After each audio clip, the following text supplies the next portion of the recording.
Hello, everyone. Welcome to the Ranting Shop with me, Melissa. So, today we're going to be doing Ready to Love Season 7, Episode 4.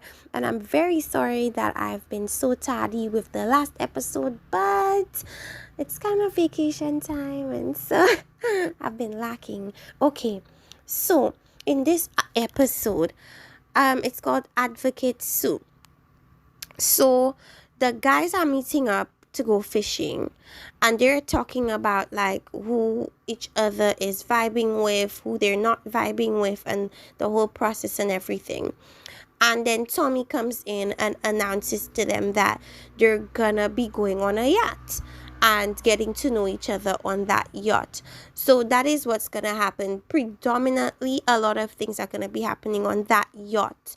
So it's gonna be really interesting. Let's get into it. So before the yacht thing happens, Jeffrey and Mark Anthony go on this bull riding date. And what I've picked up from their conversation, because we all know that Jeffrey has 3 children, and what I'm getting from Mark Anthony is a bit of hesitancy, because I don't think any man wants to go from living a child-free life to all of a sudden being in a relationship with a woman with 3 kids. It's a lot. It's like a drastic change. He's trying to say that he grew up in that type of family and he's used to it and he's open to it, but I really don't think that is gonna work with Mark Anthony. I feel like he's not at a stage in his life where he wants to just automatically go from one extreme to another extreme. I just don't see it. Now, what I've noticed with Jeffrey is she picks up husband energy from everybody. I don't know what exactly it is that makes these men husband material, but she's picked it up from that guy, DiMario, and now she's picked it up from Mark Anthony. And what it seems like she's doing is rushing to judge. She's judging way too quickly, and her criteria for husband material must be really short, because how are 2 men that you've spoken to for maybe just a couple of weeks or maybe a couple of days already giving you husband material? I don't get that. And then later on, we're gonna see that DiMario is actually a bit childish in a sense, or maybe I don't know, traditional. So we're gonna see how that goes. But I don't see Mark Anthony and Jeffrey working. If I would put Jeffrey with anybody, I would put her with Blake, simply because Blake doesn't want any more children, and I don't think Jeffrey wants any more children, and they already have. So it's gonna be 3 and 3. So that would blend really nicely. It's just that I think Jeffrey and Blake's personality does not align, and so that wouldn't work in that aspect. But with all the other guys that don't have children, I don't see them wanting to willingly just jump into that type of situation, despite what they say, because they're always gonna say things that sound good on air because they're being filmed. But I don't think that's actually what any of them want. So let's jump into Marcia and Blue. Now, Blue has been really fading into the background for me. Like, I barely see him. I barely hear about him. Like, he's almost like a background character.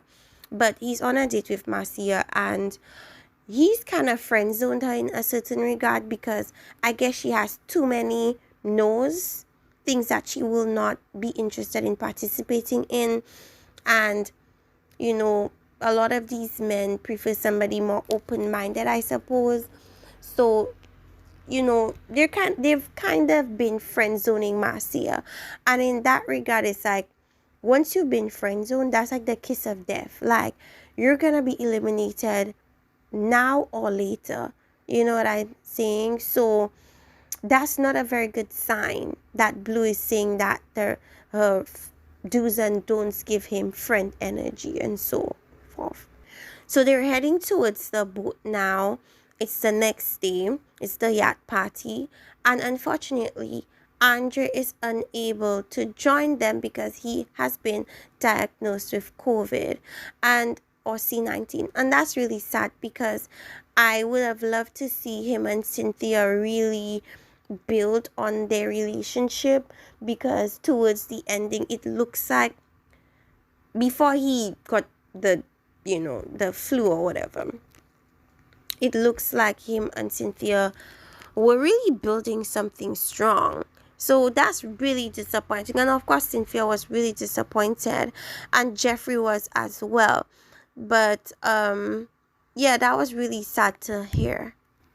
So Anthony and Cynthia speak with each other, and they both have kids. They both understand that the way that they're supposed to maneuver things now are different, and their aim is to build up their kids, and only people with kids would really be able to understand that aspect.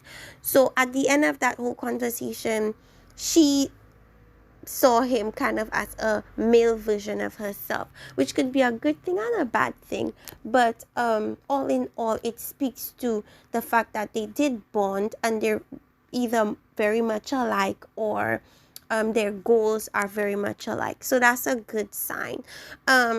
I still think that Andre is at the top of her list. I really don't know, because the way Tommy worded it was that he would be like cutting off, like he would basically stop participation as opposed to not come temporarily. So maybe he will come in if he's better. I don't know. I hope he does, for Cynthia's sake. But yeah. We have Blake pulling Sue aside to reward her for her advocacy. Hence, the title of the episode is Advocate Sue, because for this particular episode, she was riding hard for Blake. And I think with Sue what it is that she's so captivated by the outside of Blake. I don't think she's really trying to dig deeper into who Blake is, and if who he is compatible with who she is. I feel like she is blinded by how he looks, and it's really sad to see a woman of that age be so caught up in superficiality, because I would have expected her to dig deeper than Blake's exterior. But for me, it looks as if what she's captured by is how he looks, and that's sad. But anyways, he gives her a gift and rewards her for her, I guess, caping for him, her kind of giving him a chance to spew his narrative, whether it be true or not. And yeah, she got rewarded. Yippee. But Blake doesn't seem to me like he's interested in Sue-Ann. It just looks like he's using Sue-Ann strategically for how fast Sue-Ann would be able to get him on the show. That's definitely not the person that he wants. It doesn't strike me that way.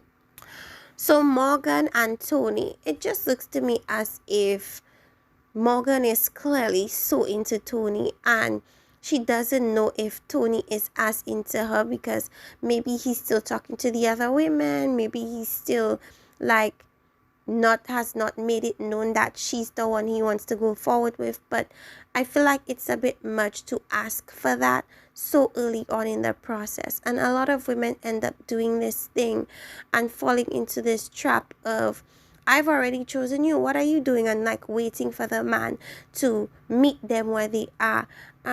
I feel like it's best to just take it slowly, allow the man to do what he wants to do what you feel you need to do, and if you guys agree or come to a similar conclusion at the end, then so be it. But never rush it, and never make him rush his process, because even if he does end up choosing you, it would not even be because he genuinely was ready to make that decision, but more so because he felt the pressure, of you on his back, kind of pushing him to make that decision. And then we have to consider the fact that he's gonna always wonder, what if I went to Jeffrey, what if I went to Sue-Ann, what if I went to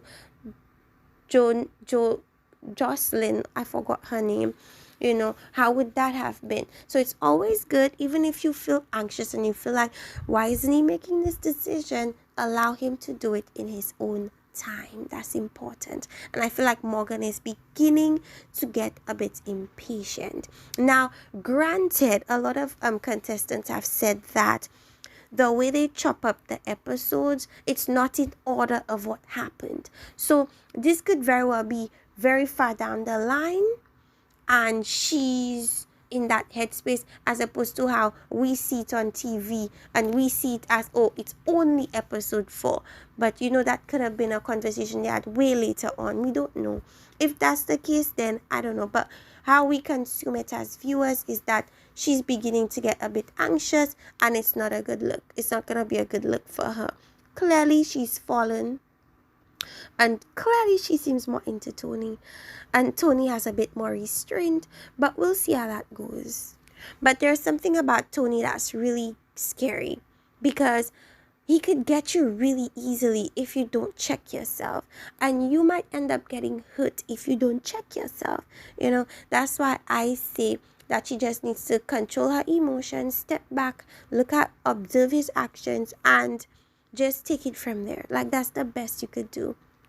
So the guys are playing a game, and it's basically a question game. So in this glass bowl, you have questions, and you pick and then you answer. It's like a truth or dare type of thing, but they pick the questions. So first we have Corvea. She came up with who's the best kisser, and she chose DeMario.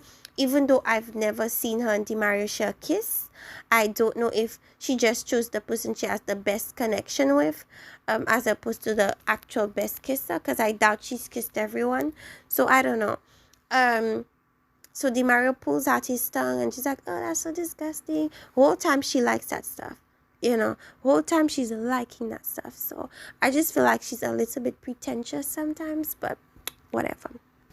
So Marc Anthony had a question of give a foot massage to your best connection, or your biggest connection. And I feel like it's important to pay attention to who he goes to first, because he decided to give 2 people a foot massage. But the person he goes to first, I think, is the person he has a greater connection with, and that person was Miss Jeffrey. So she got the first foot massage. It was a bit awkward because you're on a boat, you're moving, she has heels on. I mean, you can't really do the best job. And then he went over to Mercedes, and gave her a calf massage. Yeah, it was real awkward. But I think now Jeffrey's probably the front runner for him, since he went to her first. And then Morgan had something where she had to choose the 3 sexiest people on the boat. I thought she would have picked Tony, but she didn't.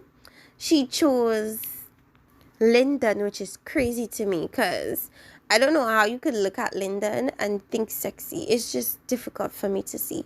Maybe she used that as a tactic to make Tony jealous, but I just find it hard to believe.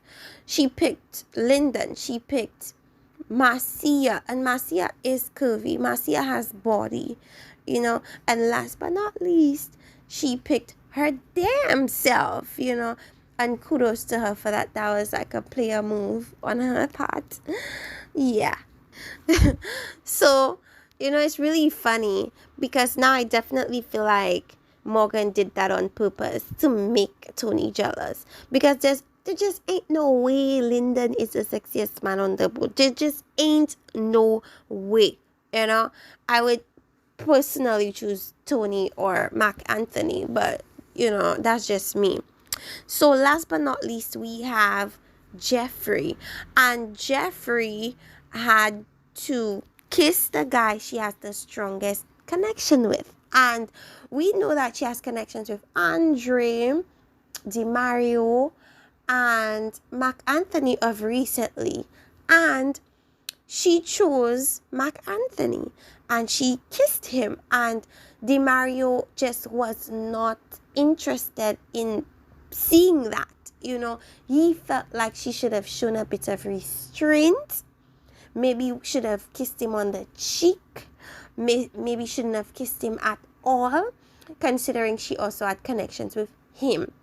Now, I kind of disagree, because I feel like she should be able to explore her options just like you are able to explore your options. And maybe she felt the kiss was necessary. You kind of have to let people go through their own process. You have to be careful not to try to dictate how they choose to go about that process. I think all you really can do is sit back and just observe them and decide whether that is something that you're interested in or not. And DeMario kind of caught himself in his feelings because he probably has something with Jeffrey and felt like, it kind of like, I don't know.